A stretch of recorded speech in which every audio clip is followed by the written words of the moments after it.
professeur Gilbert Tambaya Ambele Michel Mungapembe Madola Rato la papa de Paridani Atenyondele ekibake yanyoto Lembolonso Eshingawe comme tonne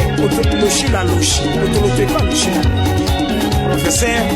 Elo Loshila